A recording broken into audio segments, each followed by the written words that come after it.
Амансыздар ма алтындар?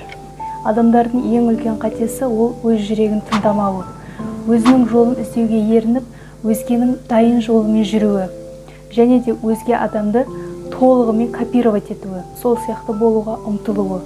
Ол ито жақсы адам болса жақсы. Достар, бұл деген үлкен қателік. Ал қателіктің қай жерде жатқандығын біліп, ерекше болуды, өз жолыңызды қалай табуды білгіңіз келсе, осы видеоның соңына дейін көріп, арнама тіркеліп қойыңыздар.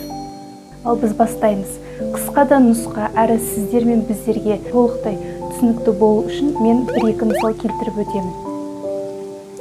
Сіз желіден бір әйелдің оқиғасын көріп қалдыңыз делік. Онда ол кісі 40 жасына дейін өзінің домохозяйка болғанын, 4 баласы болғанын, өзіне ешқандай қарамаған, себебі ақша жетпегенін, оның үстіне күйеуі ішімдікке салынғанын, өзіне де ол кісі ештеңе алмағанын, себебі 4 баланың анасы болғанын айтып жеткізуде. Бірақ 40 жастан кейін ол кісі өзін сүйіп бастағаннан кейін өмірі тамаша өзгеріп кетті. Өзінің ішкілікке салынған күйеуінен ажырасып кетті. Балаларын өз бетімен өмір сүруге жіберді. Өзіне әдемі көйлек алып, дұрыстап қарай бастап, сұлу келіншекке айналды және тағы басқа бла-бла-бла. Енді мен өз қалауымды жасай аламын, мен өзім үшін өмір сүрем және осылай өмір сүрген дұрыс. Осыдан кейін мен ақша каналым ашылып, қазір байлыққа кенеліп жатырмын десе, онда мен де осылай жасаймын, мен де осылай жасасам бай болып кетемін деп ойлайсыз. Осы тұста сіз өте қатты қателесесіз. Себебі ол сіздің емес, ол сол әйелдің жолы. Өзі дұрыс деп шешсе, онда жүре берсін. Біреудің жолы үшін күндемеңіз ешкімді де, және де көшірмеңіз. Сіз толығымен ешкімнің жолын көшіре алмайсыз, себебі сіздің жолыңыз бөлек. Мен таңғы 5-те тұрып, 2 стакан су ішіп алып жүгіремін. Және де мен жаңа уровеньге шықтым.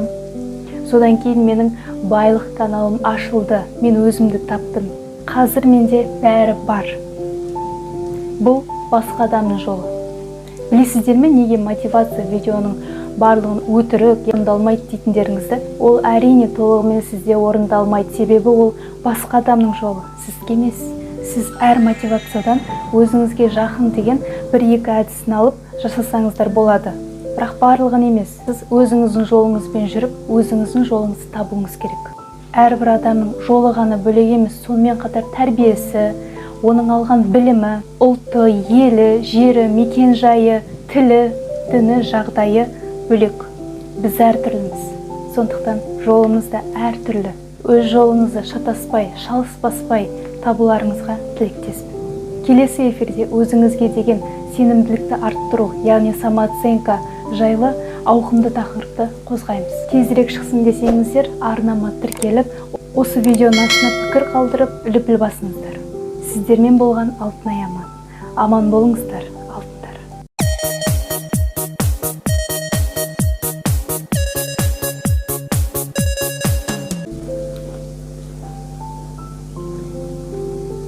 ПП деген правильный питание емес, ПП деген правильный путь.